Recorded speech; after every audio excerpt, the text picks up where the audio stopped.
Hey everybody, welcome to Board Game Heaven. This episode, I'm taking a look at the card game Barpig and its expansion Barpig After Hours by Phillip Melchers and Jonathan Franklin. This is a party game for 3 to 7 players, and the expansion After Hours is currently on Kickstarter, so if you want to go and check that out, I'll put a link in the description below. So first let me set up a game, explain the rules, and then I'll tell you what I think about it. At the start of the game, each player receives a level card and a bar tab card, and you place your bar tab card over the level card showing level 1 over there, and during the course of the game you will be moving this down and sideways to show your sober points and your level, but you start out at level 1. Next you shuffle the stack of character cards, and each player will be dealt one card randomly, and you place it on top of your bar tab showing the number 10, and you will be sliding down that card as well to adjust the number of points you still have left, and the rest of these cards are placed in the middle of the table. Next you take the item card deck, you give that a shuffle, and you deal each player one of those cards at random, which they take into their hand and keep secret from the others. Now you're ready to start playing Barpig. At the start of a game of Barpig, all players roll a die. First you select who is the first player, the starting player, and you just take something as a first player token is what I usually do. So we have, this is the first player. So then everybody rolls the 6-sided die, and the player who rolls highest gets to start that turn and levels up. So you slide your tab card down 1, so now you're level 2. Next, you read out the challenge on your character card out loud, and the other players have to do what it says. So for example, here the barbarian says, siege the castle. Announce a type of structure, so for example a castle or whatever you want, a bunker, or you just go wild, choose anything. I once chosen a submarine. And then all other players point to an object in the room that they would use to attack that structure with, and they explain how. So then everybody has their go and, you know, tells a weird story, and then at the end you decide who had the worst explanation, and you point to that player, and that player in this case loses 1 drink and 1 sober point. So if I think the ale assassin, oh no, the glass assassin had the worst way of defeating my submarine, then they lose a 1 bar tab, 1 drink like this, and 1 sober point. So you slide this over to the side, showing that they have lost -1 sober points, and you keep that on the table like that. And so after players have determined who had the highest roll, and after that challenge has been played and points have been dealt, then the second phase of a round starts. So let's say it was still my turn, and we did this, and they lost 1 point and 1 sobriety point there. Then there is the market round. So the market round, this is the market, which is basically a stack of all your item cards. And then you can either announce that you want to buy an extra item, and then you simply take the card and you look at it secretly, and you can show the number if you want to, but you say, okay, this costs 2, take it onto your hand, and then you slide your bar tab down 2 points because you need to pay for that card. If another player already had, you know, a low value left, they're at 3, and they probably can't afford a new card, because if they draw a card that costs more than they can afford, they just simply have to discard it and they gain nothing. So they can instead recharge their tab. So they announce that they want to recharge, then you flip over the top card and you gain the number of points that is on this card. So this card costs 3, and if I use it to recharge, I gain 1, 2, 3 back on my tab. Now during the market phase, whenever a player either buying or recharging their tab draws the time to go home card, then they don't get, there's no number on it, they don't get to buy it, they don't get to recharge, they just discard this card and do what it says. Now this card applies immediately. Lose your character, take a new character not in play at random, and keep your level, drinks, and sober points, and then discard this card. So basically, your character gets swapped. So if this person drew that card, then they lose their glass assassin, and they draw the next character card, keeping their stats as they were, like so, and this gets discarded and shuffled back into the character deck. So then the next round is you pass the first player marker if you're using one, and then everybody rolls again except for the player that leveled up last. So now in this case I was also the first player. I don't get to roll again. So then everybody else rolls, and then if there's a tie, those people simply roll again. And there's also a moment when you can play cards. So some of these cards, for example, this one for example says force a re-roll of any dice immediately after it is rolled. So if you, for example, if I was still rolling and I rolled a high number, again a 6, and somebody else also rolls a 6, for example, and I don't want that, I want to win this round and level up, I could play this card, say nope, re-roll that, and they'd have to re-roll, and in case they roll lower, then that's too bad. But other players can also play their cards, so there's a lot of take that will be going on during the rolling of the dice, but also during everybody's round. And that's technically all there is to it. After that, then, you know, the marker passes, you roll again to see who rolls highest, that player levels up, and then you have the character's ability that you play, their challenge.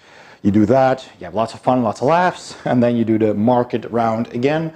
And remember, you can play your item cards anytime you want to. And there's an additional rule for when you're playing with only 3 players, then whenever you lose a sober point, you lose your character to cycle through them a bit more quicker, and you take a new one at random.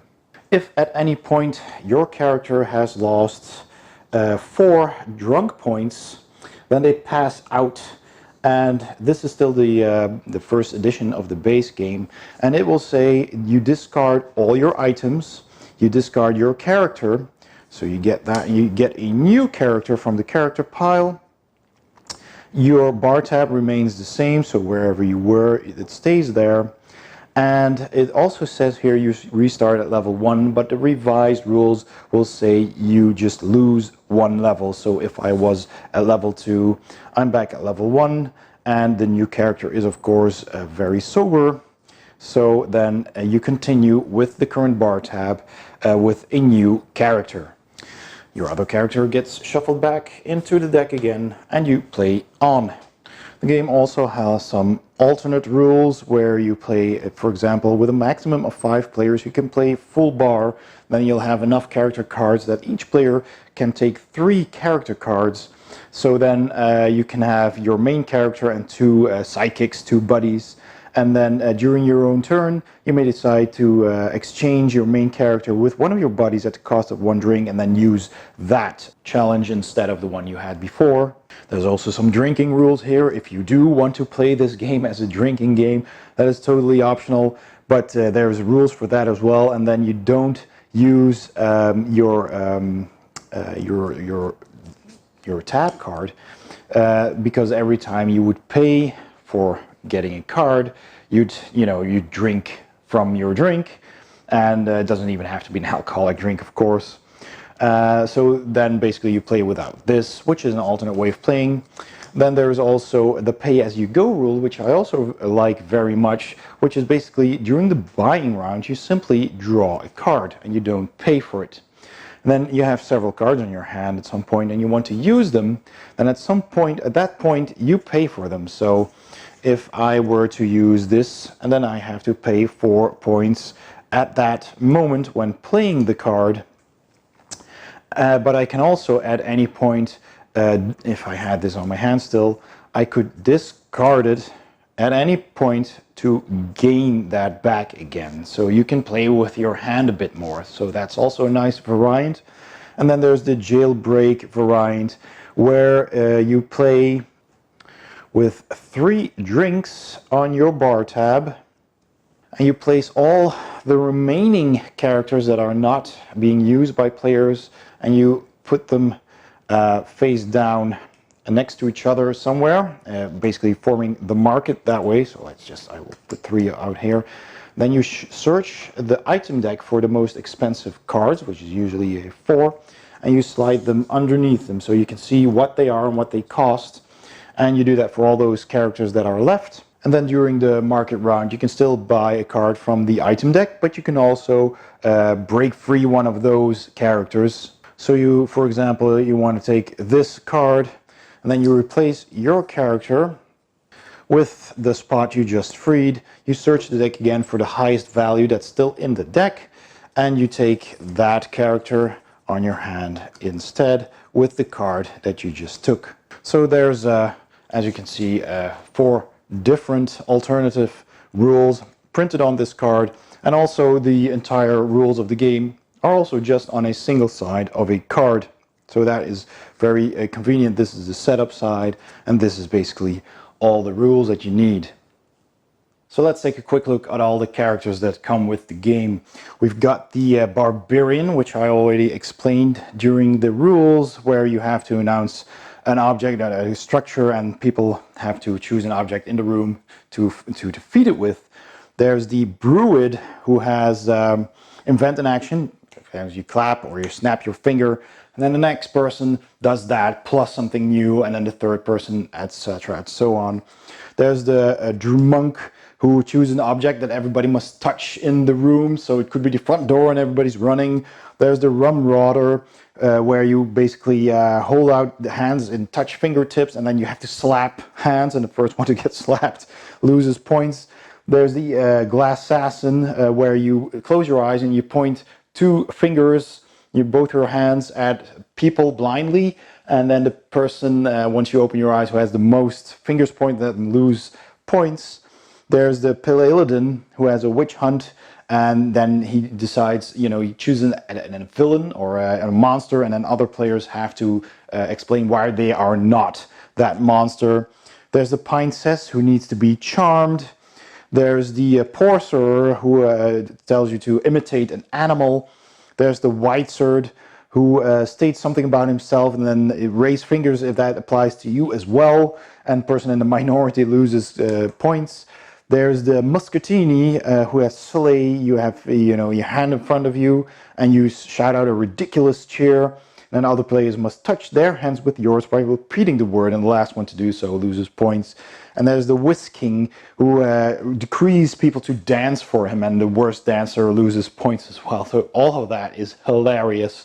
And then there's the characters in After Hours, which add 10 more of these cool new characters. So you've got the Lagerthorpe, Hair of the Dog.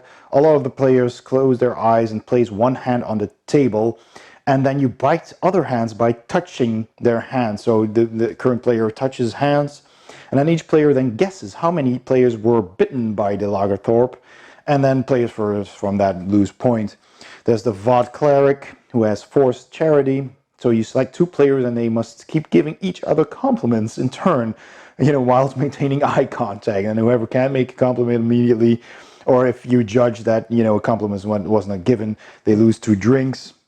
There's the Champignon, who detects cowardice, where you close your eyes and look at someone, and if 2 people are looking at each other, they lose points. There's the Ranger, where you choose an object and then you flick cards from the hip at that object, and the person furthest away loses points. There's the Apothecary, Forsaken Foraging. You state a category, fruit it says here, for example, and then all players create a beat by hitting the table twice and clapping once. So you're like boom, boom, clap, boom, boom, clap, and then you say boom, boom, clap, banana, boom, boom, clap, apple, boom, boom, clap, etc. until somebody doesn't say something on time. There's the Hobbit, and he has a tricky gamble. There's a lot of counting going on there, where you're playing cards and trying to come up to 7 total. There's the Medium, who has a Shroud of Uncertainty. You choose 3 objects on the table, and then all the players close their eyes and attempt to tap those objects in the sequence they were chosen. And if you fail that, then you lose points. There's the Berserker, who has bloodshed.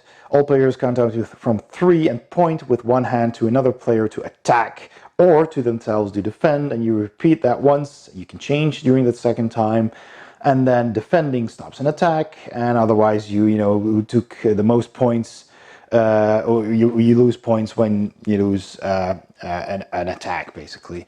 And then there's the Buccaneer, who has the mercenary code, and secretly choose an object you can see, describe that object one word at a time, and then other people will start guessing what that is, and the last player to guess it correctly loses a point and a sober point. So as you can see, there's plenty of these very punny characters to play and have their different challenges, which basically makes up this party game. Let's also have a look at some of the item cards. So there are some item cards that you will find in both the base game and in After Hours. So you've got the Slender Glove of Swift Swiping. You steal an item after it's played and put it in your hand. There's the Cloak of Douchebaggery, which I also very much like. And it steals a player's turn. So even if you weren't the person rolling the highest, you still get to play and level up. There's Snake Eyes. You choose the outcome of a die, just regardless of what you rolled. There's the mysteriously discarded half-eaten kebab, which restores a sober point. There's a reflective shield of childish insult, which deflects, one of these effects to somebody else. There's the big brown bag of referee bribes, so force a re-roll of any die immediately after his roll. So if somebody rolled high, you can have them re-roll. There's the cliche lightning strike. Before a player uses a power, force that player to temporarily take a new character card and not play at random, and you use that, so you switch it up a bit. The dainty hand of disapproval that cancels the effect of a power or item, or you can skip one turn so you can have the others have a go and sit that one out. There's the obnoxious drunken goblin. These are only in the base game, by the way, starting from the big brown bag. You choose a player, and that player must discard all items or lose a number of drinks equal to that number. So yeah, that's kind of obnoxious indeed. There's an unknown elixir of bar top spills, which lets you choose an item from the discard pile to play. There's the buyer's guide to drunken haggling, where you discard this and you gain another one with value 3 or higher. And then you gain a level. Oh yeah, with another. Yeah, you discard this with another and you gain a level. And then there's the dreaded time to go home card, and that gets played immediately. You have to switch your character. Then in After Hours, you also have the stolen wallet of endless borrowing. You have the key to the back alley dumpster. You have Jessica's kiss. You have the last rites of the reformed goblin. You have the compulsive order of double shots. I always like that one. There's the improvised armor of cushioned blows, the ancient machine of questionable clairvoyance, and the fateful fan of deception. And then After Hours comes with a similar card that's called Kick 'em Out, and choose a player. That player loses their character and takes a new one not in play at random.